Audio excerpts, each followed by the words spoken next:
Welcome to ILTV's Israel Daily. I'm Lital Shemesh, and coming up in today's newscast, the U.S. administration keeps the Islamic Revolutionary Guard Corps on their terror list. How will it affect the nuclear deal?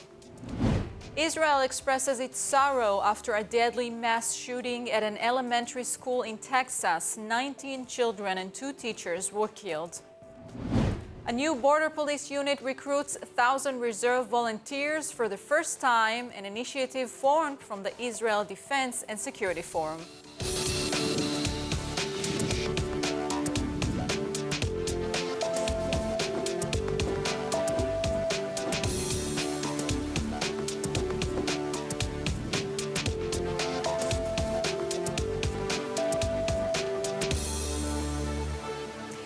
Israel thanks the U.S. administration for keeping the Islamic Revolutionary Guard Corps on the foreign terror organizations list, as Israel pushed to keep the group on the terror watch list. Gabi Weininger with a report. Iran's Revolutionary Guard Corps stays on America's terror blacklist. It's a win for Israel after back-and-forth talks with Biden's administration since April. The Israeli Prime Minister saying the U.S. has made the, quote, right, moral and correct decision, a move he was notified of during their last conversation in April. Bennett spoke out after Politico reported that Biden had finalized that decision.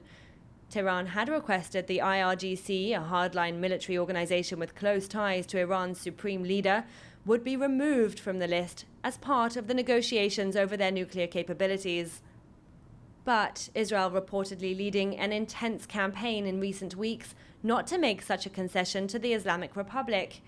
Indirect discussions between Europe, Iran and the US have been ongoing for over a year, an effort to revive the nuclear agreement. The IRGC's terrorist label, made during the Trump era, may be a major stumbling block for their final restoration.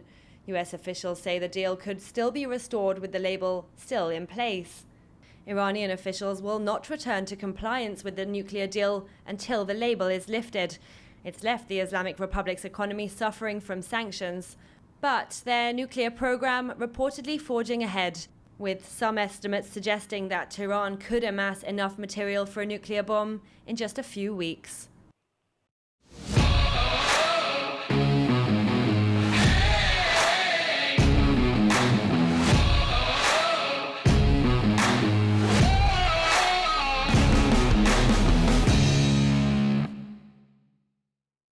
On this topic, joining us now is Dr. Eran Lerman, former Deputy Director of Foreign Policy and International Affairs at the National Security Council and Vice President of the Jerusalem Institute for Strategy and Security. Hello, thank you for joining us. Hi, thank you. So is there a connection between the timing of the Biden announcement now to leave the Revolutionary Guards on the terror list to his visit to Israel? Well, clearly it's related to his broader effort, I believe, to consolidate once again the base of friendship and support for the United States in the region.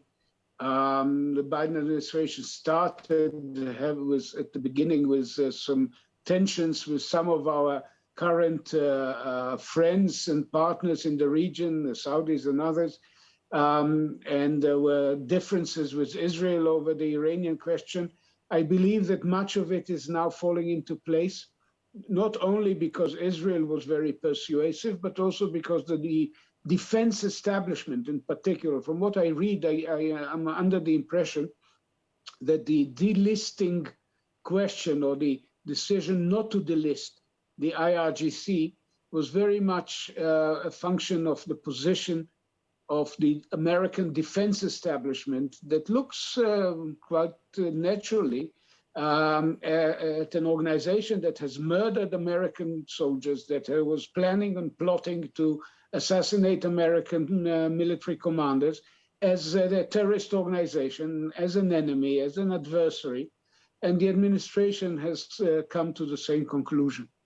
It now generates a major challenge as to how do we coordinate policy, unless Iran, of course, comes to its senses and accepts that this is the reality and they should nevertheless return to an agreement. If not, we're going to face very quickly the need for Plan B, and a presidential visit, as well as Defense Minister Gantz's recent visit in Washington, all fall into place in the context of the need to formulate a new strategy.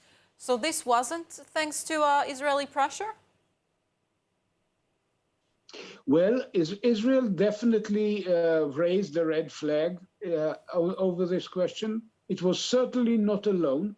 There are countries in the region which have been under attack by IRGC or by IRGC Al-Quds Force sponsored proxies like the Houthis in Yemen, the United Arab Emirates, the Saudi government and its citizens, the civilian targets being attacked in Saudi Arabia, and so on and so forth. Israel well positioned certain questions, but it was not just a matter of Israeli persuasion. It was also the convictions of key people in the American establishment that delisting an organization which is very clearly involved in terrorism is not an act that would resonate well in the region. It is morally problematic. Does this mean an end to the Iranian nuclear deal? It could, unless the Iranians come to their senses. The irony of the whole situation is that the Iranians have been laying down the rules for the United States. Unless you remove the sanctions, you will not be allowed to get into the room and talk to us. We talk only to the European, the other five.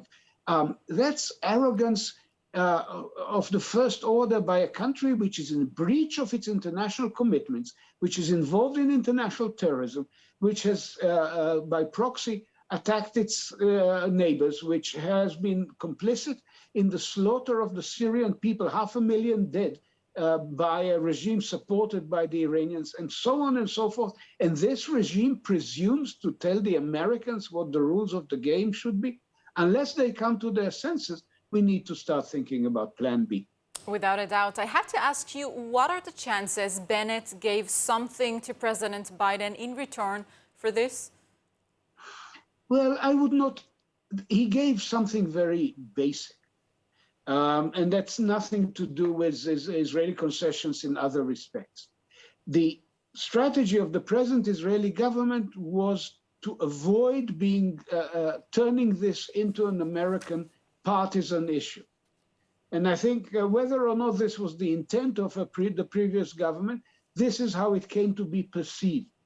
So the present government worked very hard to undo that perception, to make it very clear that this is not about Republicans and Democrats and denigrating the present administration. It is about the substance of what is at stake vis-a-vis Iran. I think in this respect, this may have proved to be the right attitude to take with the present administration.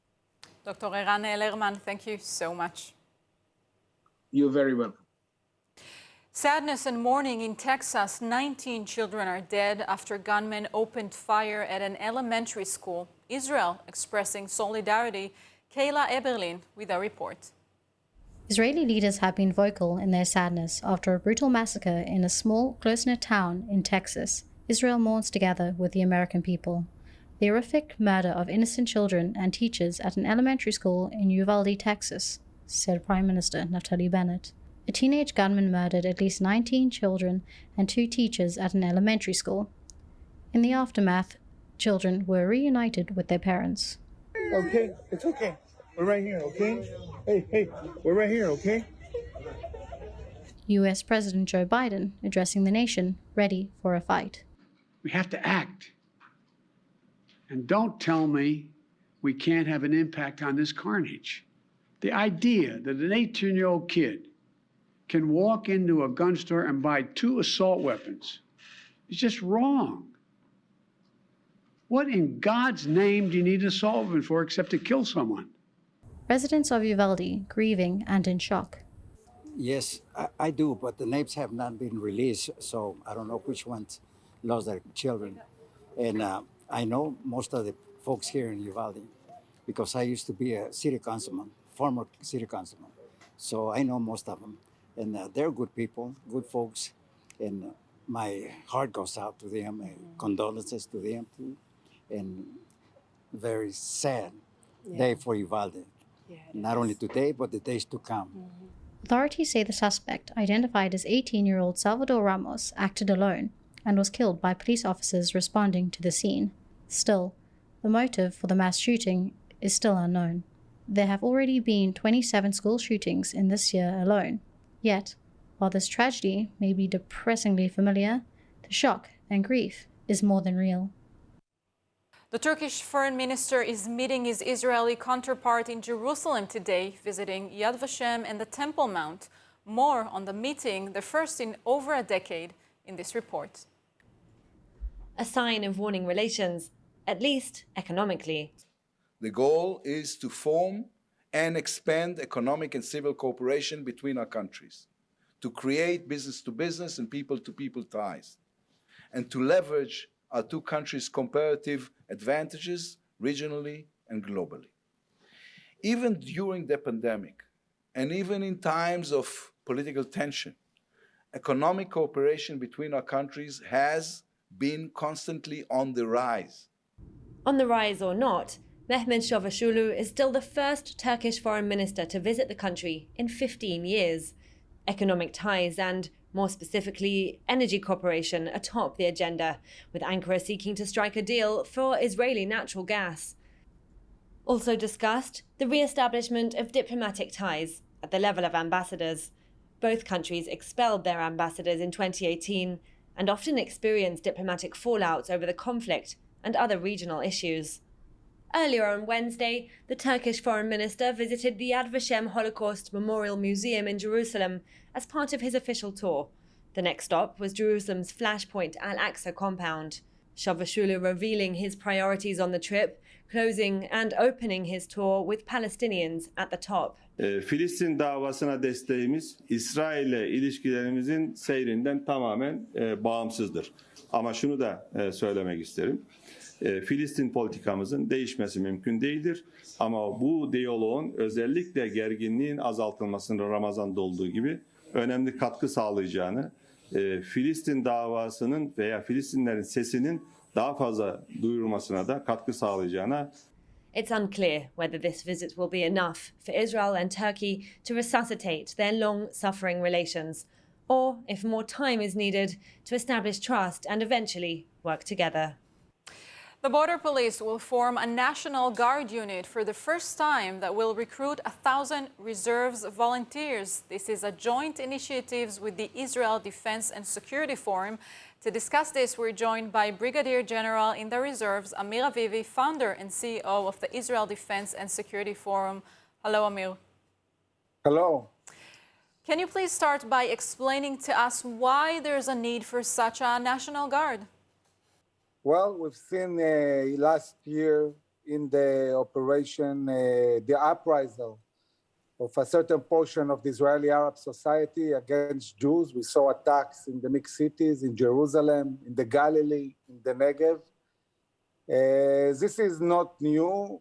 We remember in the 30s, 100 years ago, the vicious attacks in the Arab Rebellion.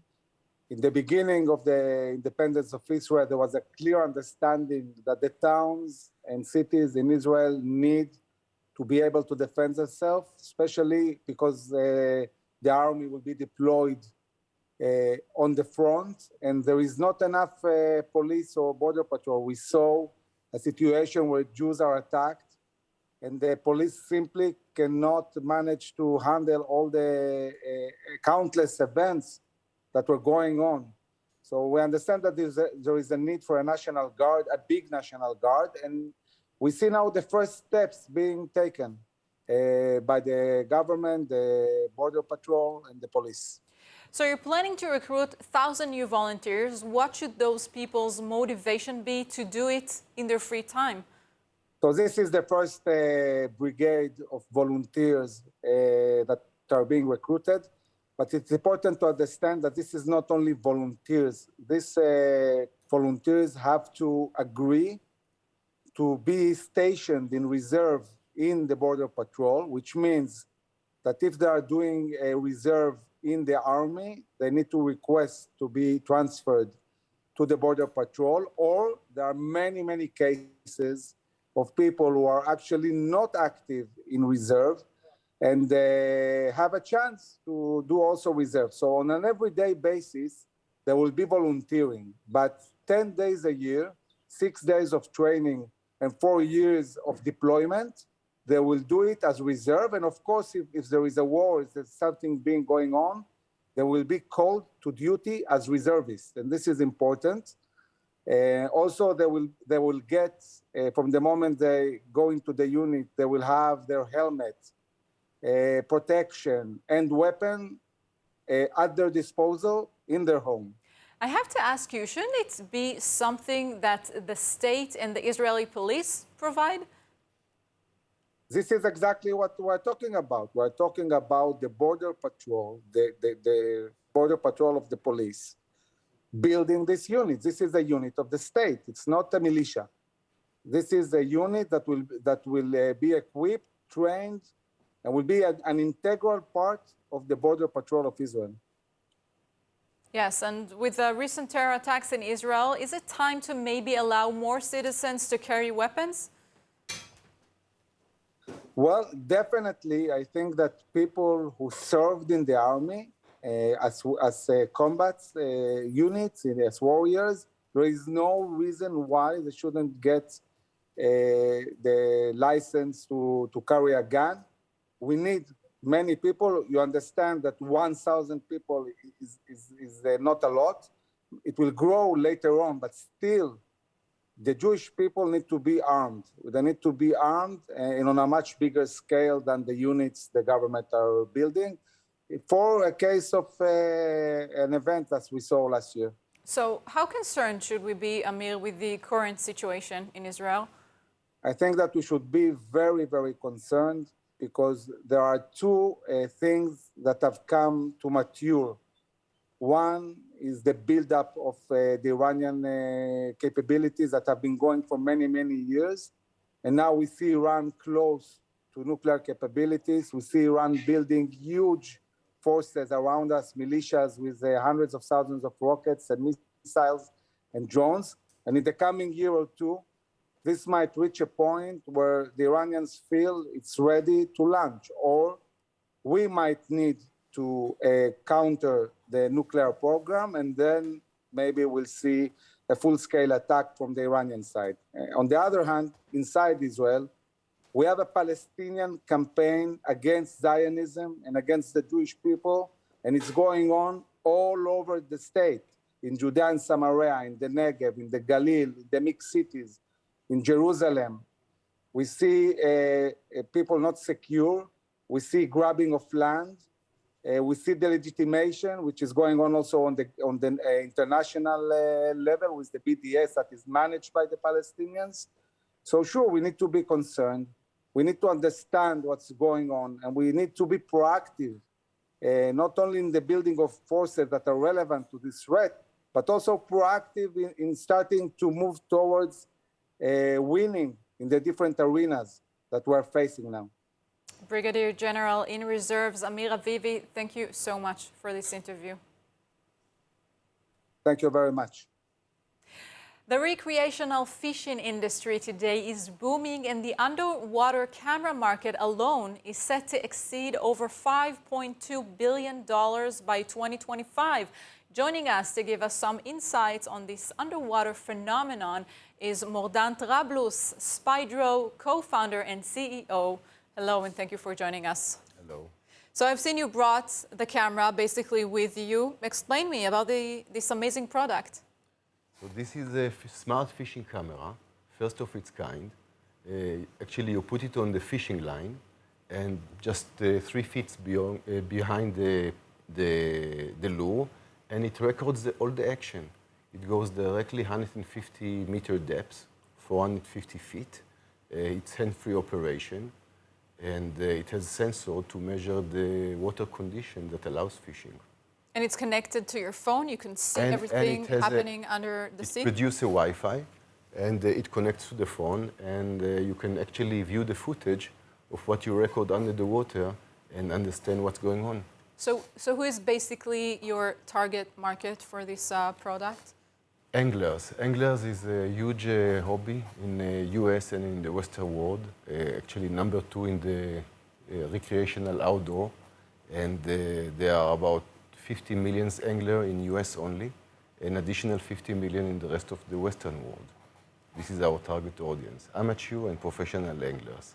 Wow, and I have to say there are a lot of underwater cameras from all different kinds. What make Spydro a smart device? So we put a lot of development efforts into developing the optimal device that will not change the fishing experience. So when you put it in the water, the buoyancy is perfect. It's like a drone in the water.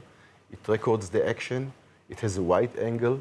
It hands-free operation with magnetic charger. And it's equipped with sensor that allows us to measure water temperature, turbidity, and additional parameters of the water, helps understand what is the best conditions. And it seems as if this device can help a lot to researchers around the area. Can you give us a bit of a few examples? We are doing something unique here. We are not only using it to view the footage, we are also collecting the data from the anglers and actually creating kind of a cloud, a fishing cloud, what we call the fishing cloud, that helps us understand fishing condition, fishing species, and even to monitor water condition. You can imagine if a factory is releasing a certain waste up the river, we can see it when the people are using it for fishing. We can actually detect that something has been changed in the water and do something about it. It's actually fascinating, and I have to ask you what brought you and the other founders to develop this device? I think our passion to the sea, fishing and technology. The combination of the three brought us up with the idea to develop this unique feature. Wow, amazing. And you're currently in a financing round at this moment. You want to grow, you want to expand. What's next for the Spydro? It has been 2 years took us to develop it. We are 2 years out in the market selling it and offering it to the world, but now we want to make the jump to the greater volume. We want to use these funds to create a greater stock of units and to expand, basically. So you wanted to demonstrate to us how you operate this device? So just Give to us show, a quick there is no need to cover. It's straight just like this, connects to the fishing line from here. We can see it here. And I will touch it with a little water, and you can see it turns on as it touches the water. Wow. So it's automatic. Basically, you put it on the line, you forget about it. When it goes out, it turns off. If you want to save battery, it has lights, so you can actually use it for when you are going deep sea fishing and you don't have enough light. And again, it measures everything and empowers the fishing experience. I'm guessing you're targeting also the Scandinavian countries which love to fish. Of course. Actually, we have a very strong impact in Europe, in the Norwegian countries, Scandinavian countries, and in the Far East. Amazing. Well, we just need to wish you a best of luck. Amazing Israeli innovation. Mordane Trablus, thank you so much for joining us. Thank you. Thank you. Now let's take a look at the weather forecast. Tonight we see clear skies across the country along with lows of around 17 degrees Celsius or 62 Fahrenheit this evening. Tomorrow more clear and sunny skies and some warmer weather with top temperatures ranging from 26 to 35 degrees Celsius or 78 to 95 Fahrenheit. That's all for today's news. For more updates from Israel and around the world, check out our website, ILTV.tv. You can also subscribe to our newsletter and join us on our streaming platform at ILTV+. You can catch that across all your devices. I'm Lital Shemesh. Thank you for watching. Goodbye.